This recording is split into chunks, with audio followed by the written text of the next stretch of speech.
Place of supply के section 13 को हम लोग आगे बढ़ाते हैं। अभी तक हमने सेक्शन 13 में क्या क्या देख लिया है? सेक्शन 13 सब सेक्शन 3 हमने देख लिया, 4 देख लिया है, 5, 6, 7, 9, 10, 11 हमने ये सेक्शंस देख लिए हैं। आज हम देखने जा रहे हैं section 13 sub section 8 and section 13 sub section 12। ठीक है, पर इससे पहले एक बार हम बता दें सेक्शन 13 और सेक्शन 12 में डिफरेंस क्या है। सेक्शन 13 जो है वो लगेगा आपका प्लेस ऑफ सप्लाई निकालने में कब, जब लोकेशन ऑफ सप्लायर और लोकेशन ऑफ रिसिपिएंट इन दोनों में से किसी भी एक व्यक्ति की जो लोकेशन है वो कहां पर है, इंडिया के बाहर है। और सेक्शन 12 लगता है कब, तब जब location of supplier and location of recipient both are in India. Okay, so now we are going to discuss section 13 subsection 8। Section 13 subsection 8 आपको बता दें यहाँ पे आपकी 3 सर्विसेज को कवर करा गया है। यहाँ पर आपकी 3 सर्विसेज को क्या करा गया है, कवर करा गया है। सबसे पहले बैंक्स के द्वारा, फिर एक हायरिंग सर्विसेज है और फिर है एक इंटरमीडिएट सर्विसेज। ठीक है, हम यहाँ पे बात करते हैं क्या इन तीनों सर्विसेज के यहाँ पे कवर क्यों करा गया। देखो सेक्शन 13 सबसेक्शन 8 आपका तब एप्लीकेबल हो रहा है जब लोकेशन ऑफ रिसिपिएंट निकालना हमारे लिए क्या है, थोड़ा इम्पॉसिबल है। लोकेशन ऑफ रिसिपिएंट निकालना हमारे लिए क्या है, थोड़ा इम्पॉसिबल है। उस केस में क्या लगेगा आपका सेक्शन 13 सबसेक्शन 8 लगेगा। मतलब कि सेक्शन 13 सबसेक्शन 8 में जो भी सर्विसेज के बारे में हम बात कर रहे हैं, इन सर्विसेज में अगर location of supplier and location of recipient अगर दोनों में से एक जना भी कहां पर हुआ, इंडिया के बाहर हुआ, तो इस केस में जो आपकी प्लेस ऑफ सप्लाई है वो क्या मानी जाएगी, location of supplier of service. मतलब कि जो बंदा सर्विस दे रहा है उसकी लोकेशन को क्या माना जाएगा, प्लेस ऑफ सप्लाई माना जाएगा। Is that clear? ठीक है, तो सबसे पहले हम बात करते हैं क्या बैंक, एफआई, एनबीएफसी के द्वारा जो सर्विसेज दी जा रही है अकाउंट होल्डर्स को। Bank, financial institution, NBFC, non banking financial companies, इन सब के द्वारा जो भी सर्विसेज दी जा रही है अपने अकाउंट होल्डर्स को, उस केस में हमने क्या बोला है, इस केस में जो प्लेस ऑफ सप्लाई है वो क्या होगी, वो प्लेस ऑफ सप्लाई आपकी होने वाली है क्या, location of supplier. For example हम बात करते हैं, एक यहाँ पर फॉरेन बैंक है, ये कहां पर है जी, यूएसए में। तो यूएसए में एक फॉरेन बैंक है, यूएसए में क्या है जी, यूएसए में एक फॉरेन बैंक है। ठीक है, अब एक व्यक्ति है, उसका नाम क्या है, जेम्स। क्या नाम है उसका, जेम्स। तो जेम्स का इस फॉरेन बैंक में जो कि यूएसए में, इसका इसमें अकाउंट है। जेम्स जो है वो इंडिया आता है। जेम्स कहां पर आ रहा है, जेम्स इंडिया आ रहा है। और ऑब्वियसली इस फॉरेन बैंक की इंडिया में भी क्या है, एक इन्होंने अपनी ब्रांच खोल रखी है। तो ये फॉरेन बैंक की क्या है, ब्रांच हो गई है इंडिया में। अब जेम्स जब इंडिया आया तो जेम्स ने यहां से क्या करे हैं, एटीएम से मनी विड्रॉ करा। क्या करा है, जेम्स के द्वारा इंडिया में आके इस फॉरेन बैंक से एटीएम से क्या कर रहा है, वो मनी विड्रॉ कर रहा है। चलिए सबसे पहले बात करते हैं सप्लायर कौन है, सर्विस देने वाला कौन है। एटीएम से पैसे निकालना क्या है, एक सर्विस दी जा रही है ना, बैंक के द्वारा कस्टमर्स को सर्विस दी जा रही है। तो ये सर्विस देने वाला कौन है, फॉरेन बैंक हुआ। तो ये तो कौन हो गया, सप्लायर हो गया। रिसिपिएंट कौन है, जेम्स जो है वो क्या हो गया, रिसिपिएंट हो गया। अब जेम्स की लोकेशन क्या है, तो जेम्स की तो लोकेशन क्या है, यूएसए। जेम्स की लोकेशन क्या है, यूएसए, क्योंकि जेम्स कहां का रहने वाला है, यूएसए का रहने वाला है। इसलिए जेम्स की जो लोकेशन है वो तो क्या हो गई, नॉन टैक्सेबल टेरिटरी हो गई हमारी। मतलब कि वो हमारी टैक्सेबल टेरिटरी में आता नहीं है, वो हमारे इंडिया का पार्ट नहीं है। जेम्स हमारे इंडिया में नहीं आता। ठीक है, क्योंकि जेम्स कहाँ पे रहता है, यूएसए में रहता है। इसलिए जेम्स की जो लोकेशन है वो क्या हो गई, नॉन टैक्सेबल टेरिटरी हो गई है आपकी। बात करें फॉरेन बैंक, फॉरेन बैंक कहाँ पर है जी, ये इंडिया में है। ये वाला जो सप्लायर है वो कहाँ पर है, इंडिया में है। तो location of recipient is somehow not available but location of supplier is available. तो ऐसे केस में जो प्लेस ऑफ सप्लाई है वो क्या मानी जाएगी, location of supplier of service. मतलब ये जो फॉरेन बैंक है ये क्या माना जाएगा जी, ये आपकी प्लेस ऑफ सप्लाई मानी जाएगी। तो ये हो गई लोकेशन ऑफ सप्लायर, यही हो गई आपकी प्लेस ऑफ सप्लाई। तो ऐसे केस में क्या लगेगा, जीएसटी एप्लीकेबल होने वाला है। ठीक है, ये चीज आपको क्लियर हो गई है। तो सर्विसेज जो कि दी जाती हैं किसी भी बैंक के द्वारा, कब, जब एक लोकेशन ऑफ सप्लायर या लोकेशन ऑफ रिसिपिएंट कहां पर है, आउटसाइड इंडिया, और location of supplier location of recipient कहां पर है, इन इंडिया है। सर दूसरा केस क्या हो सकता है, इमेजिन करिए कि आपका यहाँ पे एक बैंक है, उसका नाम क्या है, सिटी बैंक में आपका अकाउंट है। सिटी बैंक में आपका अकाउंट है और ये आपका जो बैंक है ये कहां पर है जी, ये मुंबई में है। ठीक है, अब इस बार आप जो है इंडिया से बाहर घूमने जा रहे हैं, आपका नाम ले लेते हैं हम लोग क्या है, रमेश। तो रमेश जो है वो इंडिया से बाहर घूमने गया। अब इंडिया से बाहर ये कहाँ पे घूमने गया है, लेट्स सपोज ये घूमने गया है कहाँ पे, यूएसए। कहाँ पे घूमने गया है, यूएसए। रमेश कहाँ का रहने वाला है, ऑब्वियसली रमेश जो है वो इंडिया का रहने वाला है। सिटी बैंक की यूएसए में भी क्या होगी, ब्रांच होगी, ठीक है। अब रमेश ने जाके सिटी बैंक के एटीएम से क्या निकाले, मनी विड्रॉ करा। तो सप्लायर कौन है, सप्लायर तो हो गया ये वाला बैंक, तो सिटी बैंक क्या हो गया, सप्लायर हो गया।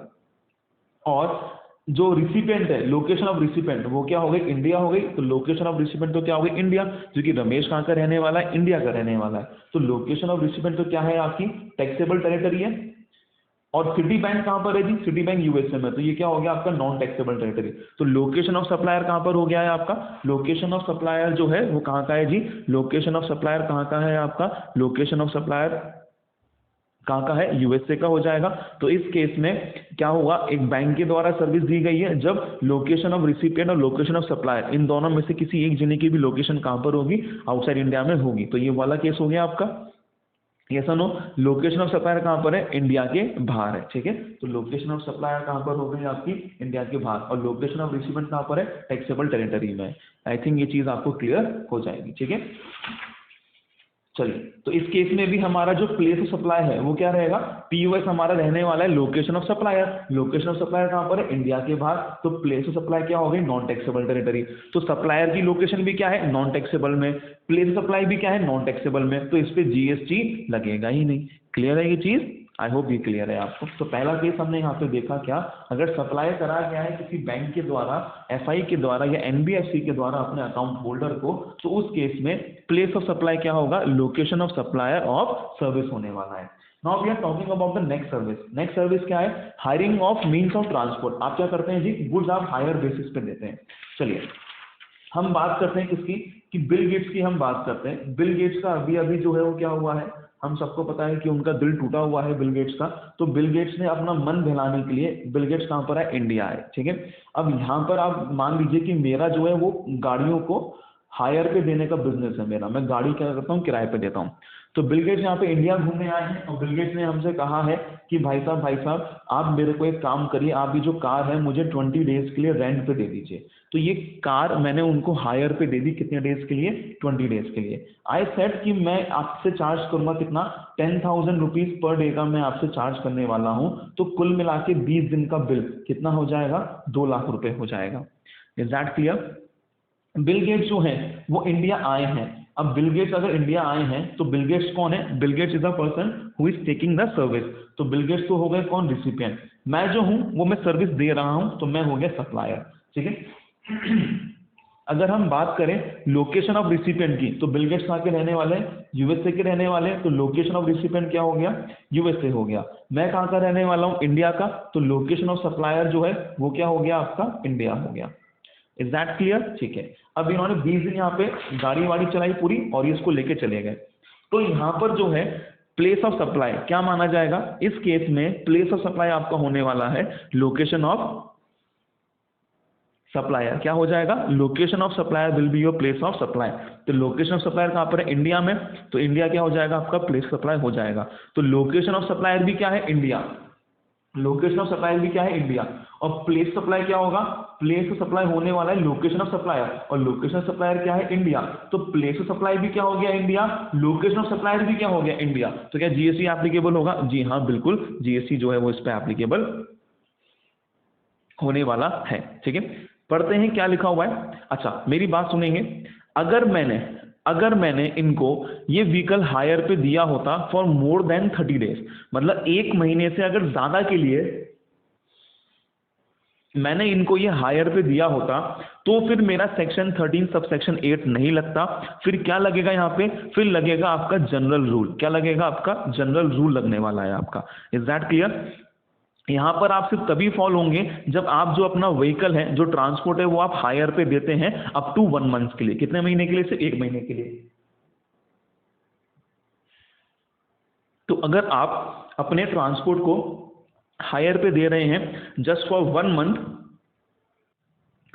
अप टू 1 मंथ तक अगर आपने दिया है तो फिर वो क्या रहेगा जी, सेक्शन 13 सब सेक्शन 8 में कवर रहेगा। पर अगर आपने अपना ट्रांसपोर्ट हायर पे दिया है 1 महीने से ज्यादा के लिए, तो फिर सेक्शन 13 सब सेक्शन 8 नहीं लगेगा। फिर जो हमारा जनरल रूल है, जो सेक्शन 13 सब सेक्शन 2 है, फिर वो एप्लीकेबल होगा।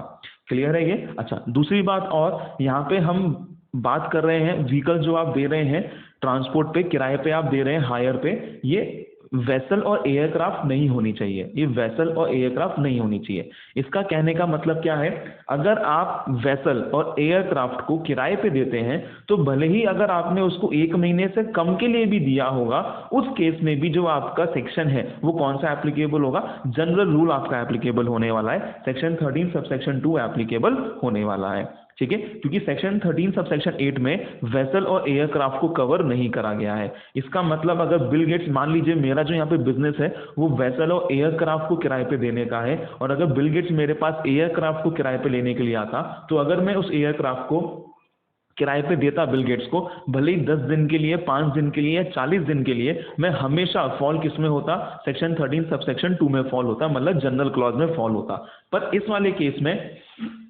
मैंने किराए पे जो दिया वो क्या दिया, मोटर व्हीकल दिया, मतलब एनीथिंग अदर देन वेसल और एयरक्राफ्ट। तो उस केस में अगर मैंने उनको किराए पे 1 महीने तक के लिए दिया है, अप टू 1 मंथ के लिए अगर मैंने हायर पे दिया है, तो मैं आऊंगा किसमें, सेक्शन 13 सबसेक्शन 8 में। और उस केस में पीओएस क्या होगा, location of supply. But if मैंने वो हायर पे दिया है फॉर मोर देन 1 मंथ, तो उस केस में जो आपका क्लॉज एप्लीकेबल होगा वो कौन सा होगा, जनरल क्लॉज एप्लीकेबल हो जाएगा। ठीक है, एक को बता दें आपको, यहाँ पे जो आपकी याट्स हैं, याट्स को यहाँ पे कवर नहीं करा गया है। कहने का मतलब अगर आपके जो याट्स हैं, अगर आप याट्स को किराए पे देते हैं अप टू 1 मंथ के लिए, तब भी आप किस में आएंगे, सेक्शन 13 सबसेक्शन 8 में आएंगे। ठीक है, वेसल और याट्स को ऑल्दो सेम ट्रीट करते हैं, पर यहाँ पे याट्स को अलग रखा गया है। तो अगर आप याट्स किराए पे देते हैं, अगर आप याट्स किराए पे देते हैं और अगर आपने याट्स को अप टू 1 मंथ किराए पे दिया है, हायरिंग पे दिया है, तो उस केस में एप्लीकेबल क्या होगा, आपका सेक्शन 13 सबसेक्शन 8 एप्लीकेबल होगा।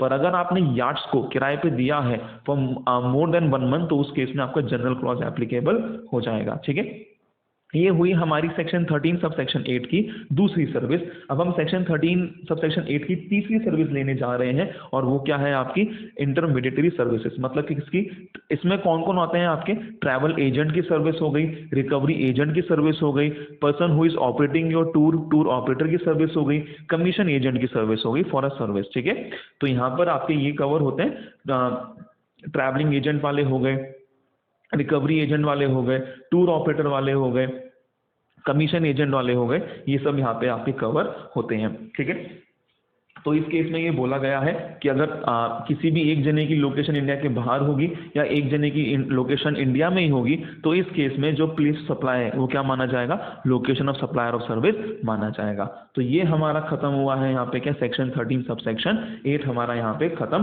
हुआ है। Now we are moving towards what, OIDAR service.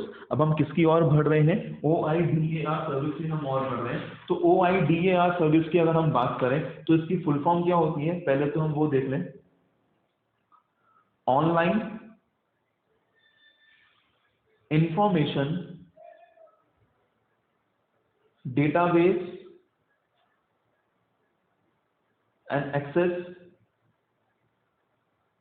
Retrieval services. क्या फुल फॉर्म है, online information database and access retrieval services.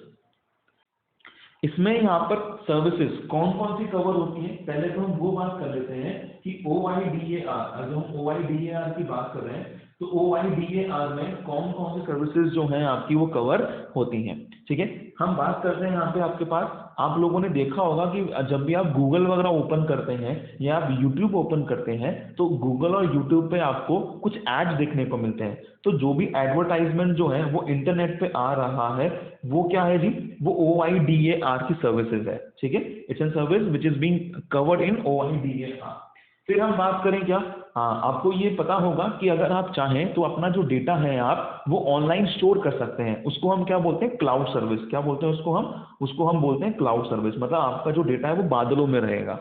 ठीक है, इसके बाद हम बात करें आपसे, तो आप यू माइट हैव सीन कि आपको आजकल ऑनलाइन म्यूजिक वगैरह मिल जाता है, ऑनलाइन वीडियोस आपको मिल जाते हैं, ऑनलाइन मूवीज आपको मिल जाती हैं, ऑनलाइन सॉफ्टवेयर आपको मिल जाते हैं, ऑनलाइन बुक्स आपको मिल जाती हैं। तो इन सबको देखने के लिए जो भी एक प्रोविजन दिया जा रहा है आपको, मतलब कि you can access all these things. आप लोग ई बुक को एक्सेस कर सकते हैं, आप लोग म्यूजिक को एक्सेस कर सकते हैं, you can what access your movies, आप मूवीज को एक्सेस कर सकते हैं। तो ये जो सारी सर्विसेज हैं ये किसमें कवर्ड है? आपके OIDAR में कवर्ड है, ठीक है। फिर हम बात करें तो क्या एक जो आपको ऑनलाइन डेटा स्टोर करने की सर्विस मिलती है, डिजिटल डेटा स्टोरेज, ये सर्विस भी किसमें कवर है? आपकी OIDAR में कवर है।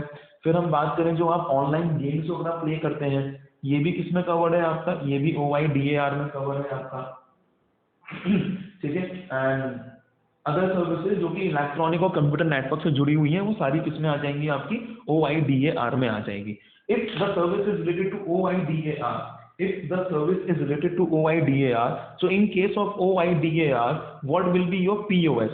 OIDAR की सर्विस में place of supply will always be what? Location of recipient, always be what? Location of recipient, हमेशा हमेशा क्या होने वाली है? लोकेशन ऑफ रिसिपिएंट आपकी होने वाली है, ठीक है। इसके लिए हम एग्जांपल देखते हैं क्या चीज बोला गया है, आपको एक एग्जांपल दिखाते हैं हम यहाँ पे, ठीक है।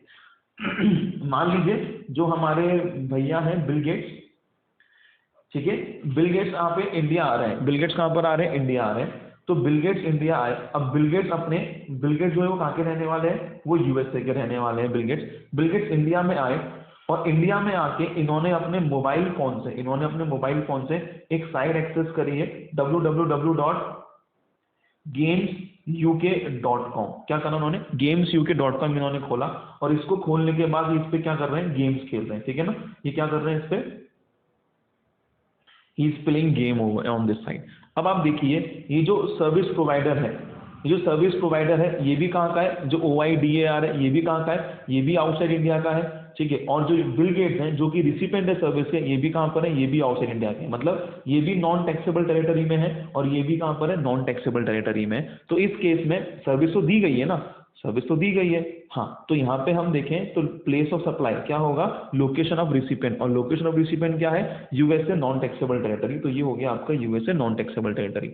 इस केस में location of supplier and location of recipient दोनों ही कहाँ पर है? इंडिया के बाहर है, और प्लेस सप्लाई भी कहाँ पर आ रही है? आपकी इंडिया के बाहर आ रही है। तो ऐसे केस में यहाँ पे जो आपका GST है, तो ऐसे केस में यहाँ पे जो आपका GST है वो एप्लीकेबल नहीं होगा, हम सेकेंड एग्जांपल लेते हैं। और सेकेंड एग्जांपल क्या है? बिल गेट्स जो है वो कहाँ पर आए? इंडिया में आए, रहने वाले कहाँ के? USA में। USA का रहने वाला बंदा कहाँ पर आया? इंडिया में आया, और इंडिया में यहाँ पे अपने ने मोबाइल से क्या खोला है? www.rummycircle.com, ठीक है। अभी जो rummycircle.com है ये क्या कर रहा है? आपको ऑनलाइन गेमिंग की सर्विस दे रहा है। ये जो बंदा है ये कहाँ का है? इंडिया का है। तो ये तो सप्लायर हो गया, तो सप्लायर कहाँ का है जी? इस बार इंडिया का है। बट जो रिसिपिएंट है, रिसिपिएंट जो है वो कहाँ का है? रिसिपिएंट जो है वो आउटसाइड इंडिया का है, ठीक है। जो USA में बिल गेट्स जो है वो कहाँ के? USA के रहने वाले हैं। तो लोकेशन ऑफ सप्लायर तो क्या हो गया? इंडिया हो गया। लोकेशन ऑफ रिसिपिएंट क्या हो गया? आउटसाइड इंडिया हो गया। प्लेस सप्लाई क्या होगा? क्योंकि ये OIDAR की सर्विस है इसलिए प्लेस सप्लाई क्या होगा? Location of recipient. Location of recipient क्या है? Outside India. तो क्या हो गया? वो आउटसाइड इंडिया। अब सर्विस देने वाला कहाँ पर है? इंडिया में, पर सर्विस कहाँ पर है? अगर आउटसाइड इंडिया। तो इस केस में क्या हो रहा है? इसको हम क्या मानेंगे? एक तरीके से ये एक्सपोर्ट ऑफ सर्विस का केस हो गया आपका। अरे यस और नो, क्योंकि सब देने वाला कहाँ पर है? इंडिया में, और लेने वाला कहाँ पर है? ये POS कहाँ पे आ रहा है? Outside India. तो क्या एक तरीके से ये आपका POS का नहीं हो गया? मतलब ये आपकी एक्सपोर्ट ऑफ सर्विस नहीं होगी? हाँ बिल्कुल हो गई। यहाँ पर अब हम एक चीज डिस्कस करने जा रहे हैं, और वो क्या है कि कब कब ऐसा होगा कि जो लोकेशन ऑफ रिसिपिएंट है उसको भी क्या माना जाएगा? इंडिया में माना जाएगा। मतलब लोकेशन ऑफ रिसिपिएंट जो होगी, कब लोकेशन ऑफ रिसिपिएंट जो है वो क्या माना जाएगा? इंडिया में माना जाएगा। तो यहाँ पर हम आपको बताने जा रहे हैं अभी क्या? 7 कंडीशंस। क्या लिखेंगे हम यहाँ पे? अभी हम आपको 7 कंडीशंस बताएंगे। अगर रिसिपिएंट जो है वो अगर एटलीस्ट 2 कंडीशन भी पूरी कर देगा, क्या कर देगा? निम्नलिखित 7 शर्तों में से अगर हमारा जो रिसिपिएंट है वो अगर 2 शर्त भी पूरी कर देगा, तो फिर लोकेशन ऑफ रिसिपिएंट जो है वो क्या मानी जाएगी? इंडिया में मानी जाएगी। लोकेशन ऑफ रिसिपिएंट जो क्या मानी जाएगी? इंडिया मतलब बोले तो टैक्सेबल टेरिटरी में मानी जाएगी। सही, टैक्सेबल टेरिटरी क्या होती है? उतनी इलाका जहां पे हमारा गवर्नेंस है, मतलब कि वो एरिया जहां पे इंडियन लॉज एप्लीकेबल होते हैं उसको हम क्या बोलते हैं, हमारी टैक्सेबल टेरिटरी बोलते हैं। ठीक है, देखो जीएसटी जो है वो टैक्स किसका है, इंडिया का है। आप अगर केरला जाओगे तो क्या वहां पे जीएसटी है? हाँ बिल्कुल है। क्यों? क्योंकि केरला जो है वो हमारी टेरिटरी में आता है, इंडिया की टेरिटरी में आता है, इंडिया के मैप में, नक्शे में वो आता है। तो ऐसी कौन कौन सी जगह है जहां पे टैक्सेबल होगा? तो जहां जहां पे जीएसटी और टैक्सेस सारे एप्लीकेबल होते हैं उस एरिया को हम क्या बोलते हैं, आपका टैक्सेबल टेरिटरी बोलते हैं। ठीक है, हाँ ये मैं डिफाइन अभी आपको बस ऐसे करा है नॉर्मल, इसकी पूरी एक डेफिनेशन है जो कि हम डिस्कस करेंगे आपके साथ कस्टम एक्ट में, और यहाँ पे भी हम डिस्कस करेंगे आपके साथ एक बार। तो यहाँ पे हमने कहा अगर आप निम्नलिखित 7 शर्तों में से अगर रिसिपिएंट जो है सॉरी वो 2 शर्त भी पूरी करता है, अगर even if is satisfy at least 2 condition, तो हम मानेंगे कि लोकेशन ऑफ रिसिपिएंट जो है वो क्या है, हमारी टैक्सेबल टेरिटरी में आती है। तो सर शर्तें क्या क्या है इसकी, चलिए सुनते हुए चले। सबसे पहले शर्तें क्या क्या है? पहली शर्त ये है कि अगर जो रिसिपिएंट है, अगर जो क्या है रिसिपिएंट है, जब इसने एक होता नहीं है कि हम किसी की साइट पे जब हम जाते हैं तो ही आस्क्स अस फॉर व्हाट, जब भी आप ऑनलाइन गेम वगैरह परचेज करोगे तो वो आपसे पूछता है कि आपका नेम क्या है, your full name, your date of birth, आपका एड्रेस क्या है। तो अगर रिसिपिएंट ने, जो रिसिपिएंट है बंदा, अगर उसने क्या दिया है, अगर if recipient has given what, if recipient gives Indian address, क्या दिया है जी उसने इंडिया का एड्रेस दिया है। अगर रिसिपिएंट ने क्या दिया है, अगर रिसिपिएंट ने इंडिया का एड्रेस दिया है, अगर रिसिपिएंट ने क्या दिया है, अगर रिसिपिएंट ने इंडिया का एड्रेस दिया है, अगर रिसिपिएंट ने इंडिया का एड्रेस दिया है, मान लीजिए जैसे हमने कहा था आपसे कि बिल गेट्स जो है वो कहां से आए, यूएसए से आए। अब यूएसए से आने के बाद मान लीजिए बिल गेट्स का इंडिया में भी कुछ रेसिडेंस है, तो जब वो ऑनलाइन परचेज कर रहे थे या वो अपने रिश्तेदार के लिए आके रुके, ठीक है, किसी रिलेटिव के आके रुके अगर बिल गेट्स, तो बिल गेट्स ने यहाँ पर आके क्या करा, अपने रिलेटिव का ही एड्रेस दे दिया। तो अगर रिसिपिएंट ने इंडियन एड्रेस दिया है, ठीक है, तो एक कंडीशन तो ये हो गई आपकी। दूसरी शर्त हम क्या बोल रहे हैं कि जो पेमेंट करी गई है रिसिपिएंट के द्वारा, जो रिसिपिएंट है वो जो पेमेंट कर रहा है वो किससे कर रहा है, वो किसी इंडियन क्रेडिट कार्ड से या इंडियन डेबिट कार्ड से या इंडियन अदर कार्ड से पेमेंट हुई है। मतलब कि गेम परचेज करने के लिए, वीडियोस परचेज करने के लिए, OIDA सर्विसेज लेने के लिए जो भी आपने पेमेंट करी है वो आपने किससे करी है, इंडियन क्रेडिट कार्ड से, इंडियन डेबिट कार्ड से करी गई है। तो ये दूसरी शर्त हो गई हमारी, कंडीशन है ये हमारी। तीसरी हम क्या बोल रहे हैं जी, जो आपका रिसिपिएंट है, जो रिसिपिएंट है उसका जो बिलिंग एड्रेस है, उसका जो क्या है जी, बिलिंग एड्रेस। तो recipient has Indian billing address, ठीक है, इसका जो बिलिंग एड्रेस आया, मतलब जब गेम परचेज करा या जो भी आपने परचेज करा उसमें जो आपने बिलिंग एड्रेस दिया है वो कौन सा दिया है, आपने इंडियन दिया है। तो एक ये कंडीशन हो गई। चौथी कंडीशन हम क्या बोल रहे हैं कि जो भी कंप्यूटर आई विल से जो भी सिस्टम, इवन मोबाइल, लैपटॉप, जो भी आप यूज कर रहे हैं, जो भी कंप्यूटर सिस्टम आप डिवाइस यूज कर रहे हैं, जो भी कंप्यूटर सिस्टम, जो भी डिवाइस है आपका, which is being used by recipient, ठीक है, जो भी यूज करा जा रहा है किसके द्वारा, रिसिपिएंट के द्वारा यूज करा जा रहा है, अगर उसका जो आईपी एड्रेस है वो क्या है, इंडियन हैज एन, उसके डिवाइस का क्या है, इंडियन आईपी एड्रेस है। क्या है उसके डिवाइस का, उसके डिवाइस का इंडियन आईपी एड्रेस है। मतलब आईपी एड्रेस होता है ना, तो वो जो जहां से जिस सिस्टम को, डिवाइस को वो यूज कर रहा है, उस डिवाइस का आईपी एड्रेस जो है वो क्या है, इंडियन आईपी एड्रेस है। ठीक है, ये चीज हमने आपसे बोली, 4 पॉइंट हो गया हमारा। चौथा हम क्या बोल रहे हैं आपसे कि जो रिसिपिएंट है वो क्या कर रहा है, यूज कर रहा है वो क्या, इंडियन बैंक अकाउंट, वो क्या कर रहा है जी, इंडियन बैंक अकाउंट यूज कर रहा है। मतलब if you are not paying from CCDC हो तो आप इंडियन बैंक अकाउंट से पेमेंट कर रहे हो, तो वो आपने यूज करा है। ठीक है, और इफ यू रिमेंबर, अगर आप मोबाइल फोन वगैरह में नंबर्स वगैरह देते हैं तो अगर आपका जो कंट्री कोड है, जो आपका कंट्री कोड है वो आपने कौन सा यूज करा है, इज ऑफ इंडिया। जो कंट्री कोड है आप सबको पता होगा, हमारे इंडिया का कंट्री कोड क्या है, +91। ठीक है, तो if the country code of India is use by you, तो हम मानेंगे क्या करा है जी आपने जो है वो आपने ये वाली शर्त पूरी कर दी है। ठीक है, and last we talk about what, क्या, अगर आपको जो सर्विसेज है, अगर आपको जो सर्विसेज मिल रही हैं, OIDA की जो सर्विसेज है, वो आप सर्विस रिसीव कर रहे हो, वो आप सर्विस रिसीव कर रहे हो किसके माध्यम से जी, आप वो रिसीव कर रहे हो थ्रू एन, सॉरी, आप वो रिसीव कर रहे हो through an Indian fixed land line, ठीक है, आप उसको रिसीव कर रहे हैं किसके माध्यम से, through an Indian fixed landline, इसके माध्यम से आप उसको यूज कर रहे हो। तो अगर आप किसी व्यक्ति ने, किसी भी रिसिपेंट ने अगर ये 7 में से कोई सी भी 2 शर्त पूरी कर दी तो माना जाएगा कि लोकेशन ऑफ रिसिपेंट क्या है, फिर टैक्सेबल टेरिटरी है। सर आप एक एग्जाम्पल देंगे हमें? बिल्कुल। जब ये बिल गेट्स यूएसए से इंडिया में आया तो इसने ऑनलाइन गेम परचेस करा रमी वालों से। अब मान लीजिए जब इसने गेम परचेस करा तो यहाँ पे जो इसने गेम परचेस करा है, तो इसने जिस सिस्टम से, जिस मोबाइल से गेम परचेस करा उसका आईपी एड्रेस कहाँ का है, उसका जो आईपी एड्रेस है वो कहाँ का है जी, हमारे भारत का है। या फिर इसने जिस सिम से सिम कार्ड जो है, जिस सिम कार्ड से नंबर से, जिस नंबर से ये परचेस कर रहा है उस नंबर का कोड कैसा है, इंडियन कोड है। या फिर इसने जो पेमेंट करी वो कैसे करी है, इंडियन क्रेडिट कार्ड से, इंडियन डेबिट कार्ड से करी है। अब इसने 2 शर्तें तो पूरी कर दी ना, आउट ऑफ 10 इसने कोई सी भी 2 शर्त पूरी कर दी तो माना जाएगा कि इसकी जो लोकेशन ऑफ रिसिपेंट है बिल गेट्स की वो क्या है, इंडिया है, ठीक है। तो अगर इन 2 शर्तों के पूरे होने की वजह से लोकेशन ऑफ रिसिपेंट कहां पर आ गई, हमारे टैक्सेबल टेरिटरी में आ गई, ठीक है। सप्लायर कहाँ का है, सप्लायर तो इंडिया का ही था, रमी सर्कल तो इंडिया का ही है, तो ये इंडिया ही हो गया।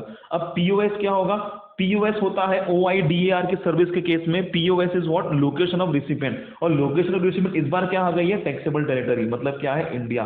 तो इस बार क्या रहेगा, ये एक्सपोर्ट ऑफ सर्विस तो नहीं है पर इसमें इंडिया में रह के क्या लगने वाला है, इसमें जीएसटी लगने वाला है। तो ऐसी सर्विस इसमें यहाँ पे आपका जीएसटी लगेगा। ये है हमारा क्या, ओआईडीएआर सर्विसेज, ठीक है। क्या है हमारा ओआईडीएआर सर्विसेज, हमारा ये है। ये 7 कंडीशंस है इसकी, ये मैं आपको सब फॉरवर्ड कर दूंगा अभी। और यहाँ पर अगर हम देखें तो हमारा जो टॉपिक है प्लेस ऑफ सप्लाई वो क्या हो चुका है जी, खत्म हो चुका है यहाँ पे हमारा प्लेस ऑफ सप्लाई, ठीक है।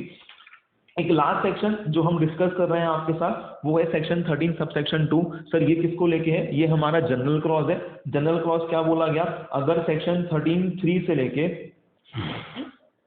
सेक्शन 13(13) तक, अगर सेक्शन 13(3) से लेके 13(13) तक कुछ भी एप्लीकेबल नहीं होता। अच्छा, यहाँ पे आपको मैंने 13(13) जो है वो स्किप करा दिया, ये करने की रिक्वायरमेंट नहीं है आपको। तो जनरल क्लॉज क्या बोलता है कि प्लेस ऑफ सप्लाई क्या होगी, लोकेशन ऑफ रिसिपेंट होगी, क्या होगी, लोकेशन ऑफ रिसिपेंट होगी।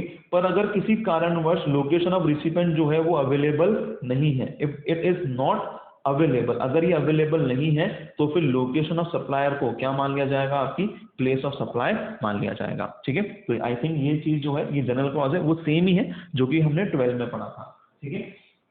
तो यहाँ पे अगर हम बात करें तो हमारा पीओएस जो है वो क्या हो चुका है, समाप्त हो चुका है। अच्छा, आगे चल के जब आप अगर बुक गो थ्रू कर रहे होंगे आप, तो आपको यहाँ पे एक पॉइंट मिलेगा, वो पॉइंट क्या है वो आपको मैं यहाँ पे एक्सप्लेन कर देता हूँ, ठीक है। इमेजिन करते हैं कि मेरा जो है यहाँ पे वो क्या है, मेरा एक सैटेलाइट लॉन्च का, ये मेरा यहाँ से मैं लोगों के लिए हेल्प करता हूँ कि मैं लोगों की सैटेलाइट जो है वो लॉन्च कराता हूँ। ये मेरा पूरा अच्छा खासा सेटअप है यहाँ पे, ठीक है। अब मेरे पास एक तो कौन आए, दाढ़ी वाले बाबा है। कौन आए मेरे पास, दाढ़ी वाले बाबा है।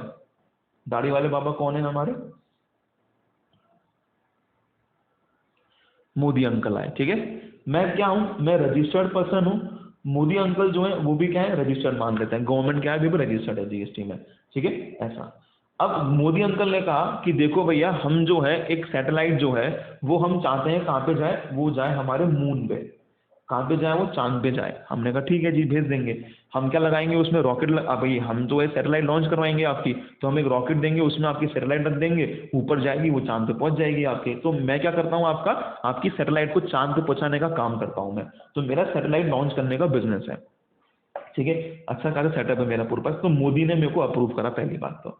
फिर हम बात करते हैं मैं कौन हो गया अभी भाई, इस केस में I am what, as I am giving service, तो मैं सप्लायर हो गया। तो मैं हो गया क्या, supplier. And this person is what, recipient. ये क्या हो गए, रिसिपिएंट हो गए। मैं इंडिया का हूं तो लोकेशन ऑफ सप्लायर क्या हो गई, इंडिया हो गई। ये कहाँ के हैं, ये कहाँ के, मोदी जी। मोदी जी जो है वो भी इंडिया के हैं, तो ये क्या हो गया, लोकेशन ऑफ रिसिपिएंट हो गया। क्या दोनों ही बंदे, location of supplier and location of recipient, दोनों ही इंडिया में है क्या, हाँ दोनों ही इंडिया में है। मैं क्या दे रहा हूं इनको, सर्विस दे रहा हूं, तो दोनों ही इंडिया में और सर्विस दे रहा हूं मैं। तो सेक्शन लग जाएगा यहाँ पे हमारा 12। क्या लग जाएगा हमारा सेक्शन, यहाँ पे लग जाएगा हमारा 12। ठीक है, अब बात करते हैं मैं इनको सर्विस कौन सी दे रहा हूं, मैं इनकी सैटेलाइट जो है वो मून तक पहुंचाने का काम कर रहा हूं। It means I am giving him what, transportation of goods की सर्विस। मैं क्या दे रहा हूं इनको, ट्रांसपोर्टेशन ऑफ गुड्स की सर्विस दे रहा हूं। आप अपने सेक्शन 12 में देखेंगे, सेक्शन 12 सब सेक्शन 8 जो है वो है ट्रांसपोर्टेशन ऑफ गुड्स को लेके। मैं भी रजिस्टर्ड हूं, ये भी रजिस्टर्ड है, तो इस केस में हमने क्या बोला, अगर आप दोनों रजिस्टर्ड हैं तो इस केस में जो प्लेस ऑफ सप्लाई है वो क्या माना जाएगा, place of supply will be the location of the registered person, मतलब इसकी क्या मानी जाएगी, लोकेशन मानी जाएगी। तो मैं सप्लायर हूं, मैं क्या हो गया, location of supplier. Place of supply क्या हो गया, जहां पे मोदी जी रह रहे होंगे, ठीक है, वो क्या हो गया हमारा, लोकेशन प्लेस ऑफ सप्लाई हमारा हो गया है। तो ये दोनों इंडिया में, इसका मतलब मैंने मोदी जी से कहा कि भाई आपकी सैटेलाइट लॉन्च करने के मैं 1 करोड़ रुपए लूंगा आपसे, तो 1 करोड़ रुपए जब मैं चार्ज करूंगा तो I will take 1 crore from Modi ji, और इसमें मैं क्या चार्ज करूंगा, इस पे जीएसटी चार्ज करके इन पे लगाऊंगा। क्यों, क्योंकि भाई हम कहेंगे आपने तो ये कानून लेके आए हो, भाई ये कानून लाने वाला कौन है, आप ही तो हो, आप ही ये कानून लेके आए हो, तो हम तो लगाना पड़ेगा। अच्छा, समझ में आ रही क्या बात ये, ठीक है। क्लियर, सॉरी, ये चीज क्लियर है आपको। सर्विस कौन सी दे रहे हैं हम इसको, ट्रांसपोर्टेशन ऑफ गुड्स, भाई सैटेलाइट को पहुंचाने का काम कर रहे हैं, तो ट्रांसपोर्टेशन ऑफ गुड्स हो गया वो, ठीक है। तो इस केस में जो है आपका जीएसटी एप्लीकेबल अभी तक होता था, अभी तक होता था। बात करते हैं दूसरे केस की। अब हम बात कर लेते हैं किसी की भी, चलिए काम करते हैं, हम डोनाल्ड अंकल को लेके आते हैं। तो डोनाल्ड ट्रंप जो है हमारे, डोनाल्ड ट्रंप ने हमसे कहा कि भैया हमें भी है ना चांद पे क्या पहुंचानी है, सैटेलाइट पहुंचानी है। हमने कहा पहुंचा देंगे, हमारा काम ही है, हम जो है वो सैटेलाइट ही पहुंचाते हैं। अब इस केस में लोकेशन ऑफ सप्लायर क्या है, इंडिया, और जो लोकेशन ऑफ रिसिपेंट है वो क्या है, वो तो यूएसए हो गया। अरे वो भी क्या हो गया, वो यूएसए हो गया। ये भी किसका केस हो गया, ट्रांसपोर्टेशन ऑफ गुड्स का केस हो गया। ये केस किसका है, ट्रांसपोर्टेशन ऑफ गुड्स। अब इस केस में जो सर्विस रिसीवर है वो कहां पर है, आउटसाइड इंडिया, और देने वाला कहां पर है, इंडिया में। तो एक अगर जना बाहर है तो लग जाएगा सेक्शन 13। सेक्शन 13 में कौन सा क्लॉज लगेगा, इसमें सेक्शन 13 में लगने वाला है section 13 subsection 3। Reason being what, we are giving what, transportation of goods की सर्विस दे रहे हैं। सेक्शन 13 सबसेक्शन 3 के हिसाब से if the location of supplier और location of recipient is outside India, अगर किसी की भी एक हो, तो उस केस में if you are giving service of transportation of goods, तो उस केस में पीओएस क्या माना जाएगा, डेस्टिनेशन ऑफ गुड्स माना जाएगा। क्या माना जाएगा, डेस्टिनेशन ऑफ गुड्स। और गुड्स की डेस्टिनेशन क्या है, चांद है। अरे मैं कहां पे भिजवा रहा हूं, चांद पे भिजवाऊंगा ना मैं। तो इस केस में देखिए सप्लायर कहां पर, अरे सप्लायर कहां पर, इंडिया में। चांद कहां पर, चांद तो भैया चांद पे, तो चांद क्या हमारा टैक्सेबल टेरिटरी में आता है क्या, नहीं। चांद कहां पे है हमारा, नॉन टैक्सेबल टेरिटरी में। तो पीओएस क्या हो गया, नॉन टैक्सेबल टेरिटरी में हो गया। तो इस केस में ये क्या माना जाएगा, कुछ जीएसटी लगेगा ही नहीं। अरे चांद पे कुछ चीज भेज रहे हो तो इस पे जीएसटी लगाओगे क्या तुम, नहीं लगाओगे। तो इस पे जीएसटी नहीं था। मतलब कि अगर इंडिया में रह के, अगर इंडिया वाला हमसे ही भिजवा रहा है तो उस पर जीएसटी था, पर अगर कोई यूएसए से भिजवा रहा है, कोई फॉरेन कंट्री से भिजवा रहा है, तो उस पर जीएसटी नहीं था। तो सरकार ये अमेंडमेंट लेके आई और सरकार ने इसमें क्या बोला है कि जब ऐसा कुछ केस होगा, तो इस केस में भी प्लेस ऑफ सप्लाई जो है वो क्या माना जाएगा, डेस्टिनेशन ऑफ गुड्स माना जाएगा। मतलब कि अब जब मोदी जी हमसे बोलेंगे कि हमारी सैटेलाइट को आप वहां पे पहुंचाइए, तो इस केस में पीओएस क्या माना जाएगा, चांद माना जाएगा, और यहाँ पे भी जीएसटी पर एप्लीकेबल नहीं होगा। तो ये है आपका किस केस को लेके, सैटेलाइट के केस को लेके, ठीक है। अब यहाँ पे हमारे जो टॉपिक्स थे इंपॉर्टेंट वो सारे हमने कवर कर लिए हैं। इसके अलावा आपको कुछ पढ़ने की रिक्वायरमेंट इसमें नहीं है, ठीक है। तो यहाँ पे अब आप क्वेश्चन स्टार्ट कर सकते हैं आगे तक के पूरे। मेरे पास डाउट्स वगैरह आ गए हैं, तो अब मैं इनके नेक्स्ट जो है वो डाउट्स लेने वाला हूँ, ठीक है। तो यहाँ पे हमारा खत्म होता है क्या, प्लेस ऑफ सप्लाई।